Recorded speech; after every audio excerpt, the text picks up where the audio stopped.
Greetings and peace. I would like to start this with Assalamu alaikum wa rahmatullahi wa barakatuhu. Peace be with you and yours. And Bismillah ar-Rahman ar-Rahim. In the name of Allah, the Beneficent, the Most Merciful. Today's presentation, I wanted to talk about the shared identity and history and culture of the Italian people and Islamic culture and religion. I hope you benefit from this. And again, I represent myself only, and this is for education and entertainment purposes only. As we get started, we see that Italy and the Islamic world have long interacted through trade, war, philosophy, and art. From Sicily to Venice, Arabic ideas shaped Italy's Renaissance and continue to influence its food, language, and identity. Many people don't know about the Islamic history of Sicily from 827 Common Era to 1091 Common Era, or AD. And under Muslim rule, Sicily became a center of learning, architecture, and agriculture. The Arabs introduced irrigation systems, citrus crops, and urban designs still visible in cities like Palermo today. Also, with the mafia, it has Saracen roots, and the word mafia may stem from Arabic origins, such as muafa, which is protection, or mahia, aggressive boasting. Sicily's culture of honor and resistance was shaped during and after Islamic rule. And also keep in mind, there's also the concept of protection tax, right? Where, let's say, non-Muslim minorities living under Muslim rule pay the jizya tax, right, for the purpose of protection. So we see that kind of similar influences as well.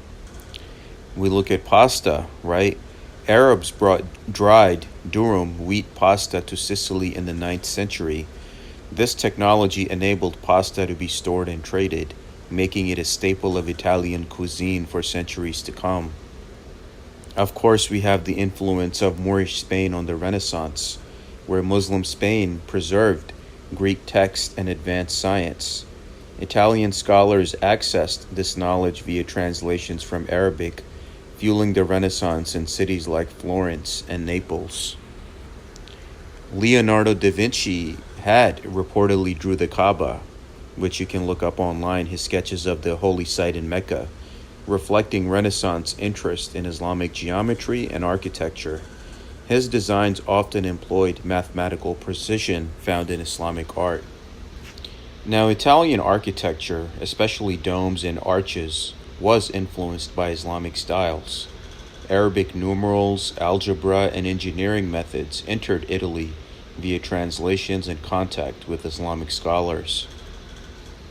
And also the bloodlines. Some noble families in southern Italy and Sicily trace ancestry to Arab or North African roots through intermarriage, crusades, or trade, blending Islamic and European heritage. And many people say that the noble families, right, the Venetian bloodlines, are what people call the actual people that, let's say, rule what we know as the world, right? These are just theories. And they would say a lot of them have Persian origins or Arab origins, like the Farnese family. Even if you look at Assassin's Creed, right, in popular culture, we have the Ezio character who works with the Medici family, right, and references to Hashashin, and how basically he shows the battle between these noble bloodlines, right? The Medici was always having a problem with the Borgia. So Ezio kind of works for the Medici. And the real Hashashin, of course, inspired the word assassin and were a secretive Islamic sect known for strategic political killings. If you look at the movie True Romance, right, they mention the Moorish history of Italians. And Hugo de Paynes, right, also comes from the Pagani family. And if you look at the Pagani family crest, right, it shows the head of the three Moors. And Hugo de Paynes was the founder of the Knights Templar and, of course, Freemasonry and all of that subsequently that comes from that origin. And Hugo de Paynes' grandfather was a Moorish Sufi who had instructed him in the sciences. And, of course, we look alike. Middle Eastern people and Italian people, genes and culture. Mediterranean people, Italians, Arabs, Berbers, share Olive skin, dark hair, strong family structures, and pride in heritage. Shared climates and intermarriage led to physical and cultural similarities. And of course, with the food as well, eggplant, citrus, spices, and rice were brought to Italy via Arab traders. Even Italian gelato evolved from sherbet traditions that Arabs spread throughout the Mediterranean.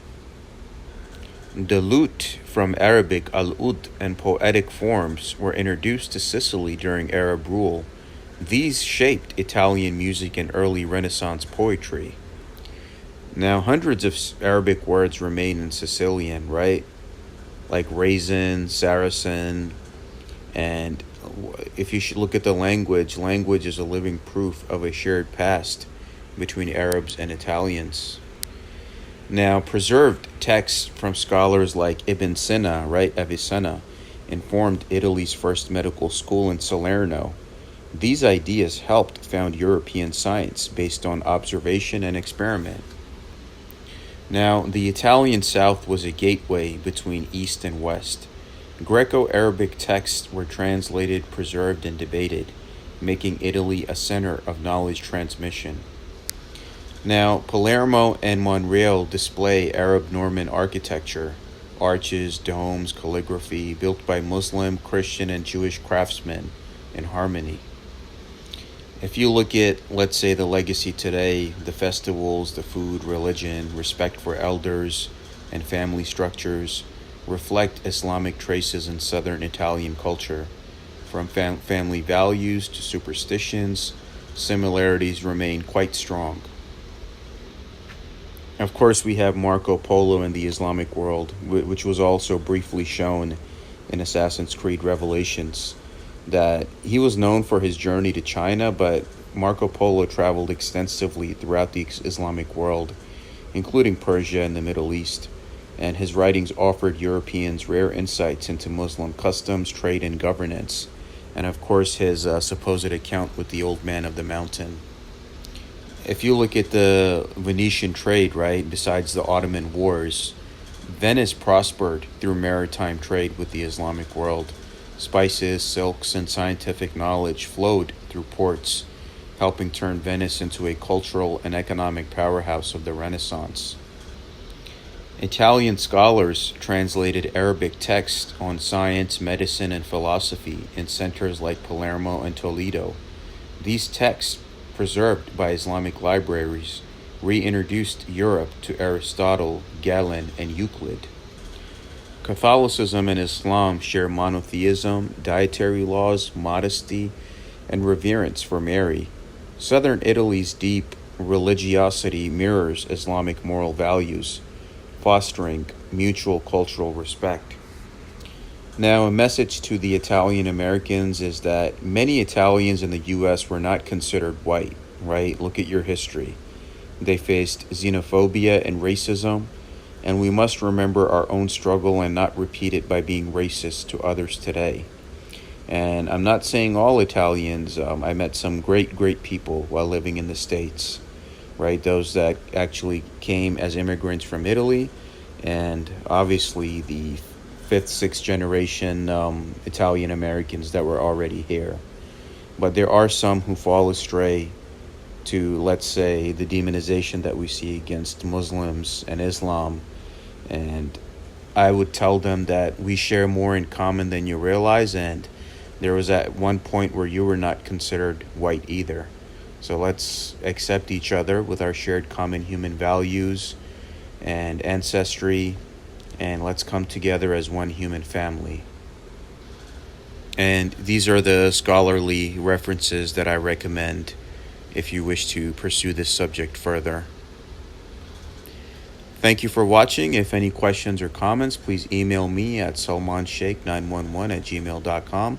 And again, all the images, information is used for the purpose of nonprofit education and awareness, which is the purpose of my videos and channel. And I thank you all rights reserved.